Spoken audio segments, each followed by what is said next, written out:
আমাদের বড়ছড়াও এখন মহাকালীর মতো জাম হয়ে গেছে।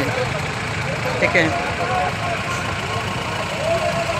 মানুষগুলা কত কষ্ট ভোগ করতেছে। তো ওই জামটা হওয়ার কারণে হলেও রাস্তার কাজ চলতেছে, যার কারণে জাম হয়ে গেছে। তো এই জামটা কিছুদিন পরে থাকবে না। তো কিছু পেতে হলে কিছু কষ্ট করতে হয়, যার কারণে আমরা একটু কষ্ট করতেছি। কয়েকদিন পরে ইনশাল্লাহ এরকম জাম থাকবে না।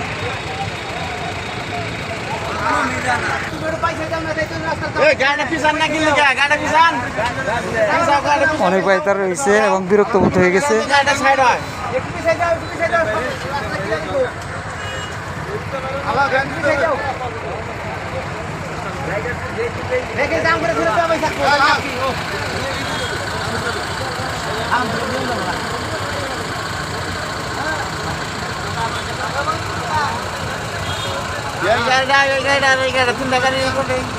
আর কোনো বিকল্প রাস্তা নাই তো।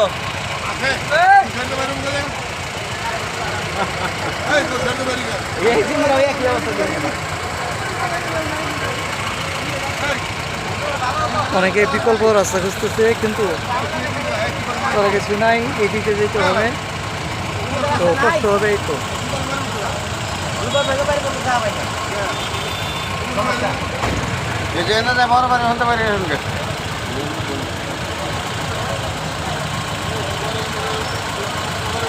হ্যাঁ, বাইরে যাবো।